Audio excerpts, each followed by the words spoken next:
Julius Caesar. The name evokes power, genius, and above all, an unshakable, often devastating pride.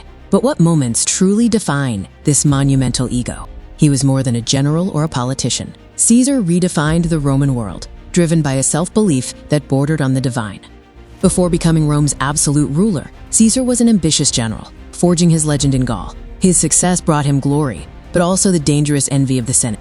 We explore three pivotal moments where Caesar's immense pride and absolute confidence were placed on full display, forever altering the course of history. Our first moment. January 49 BC. The tension between Caesar and the Senate reached its boiling point. The Senate, fearing his power, ordered Caesar to immediately disband his victorious army and return to Rome as a private citizen. Compliance would mean ruin and humiliation. Caesar arrived at the Rubicon River, the legal boundary of Rome. Crossing it with his army was an act of war. Driven by pride, he uttered, "Alia iacta est," the die is cast, and crossed. This was not a negotiation. It was a declaration of civil war, a move rooted entirely in the pride of a man who refused to be told what to do by the very system he had protected. Our second moment demonstrates the sheer arrogance and confidence of Caesar, the famous dispatch, Veni, Vidi, Vici. In 47 BC, Caesar faced Pharnaces II of Pontus and achieved a ridiculously swift and total victory at the Battle of Zela. His report back to the Senate was not a detailed letter, but three short, sharp, perfect Latin words, Veni, Vidi, Vici. I came, I saw, I conquered. This message was an unmistakable boast. It showcased his military genius while utterly dismissing the gravity and formality expected of a report to Rome's governing body. It was pure, unadulterated pride.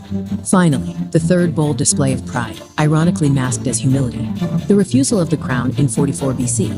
During the public celebrations of the Lupercalia festival, an orchestrated yet highly theatrical moment unfolded before the masses. His trusted lieutenant, Mark Antony, publicly and repeatedly offered Caesar a royal diadem, the crown of a king. Caesar dramatically rejected it, to the cheers of the crowd. This was not true humility, but a calculated move, rejecting the title while securing absolute power, proving his control was so great he didn't need a crown to be king.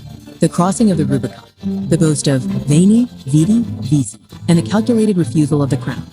These three bold moments stand as undeniable proof of Julius Caesar's unparalleled pride and self-confidence. He lived life as if destiny itself was his personal servant. Yet it was this very pride, this refusal to yield or compromise, that made him too great for the Republic, ultimately leading his rivals to conclude that his end was necessary for Rome's survival.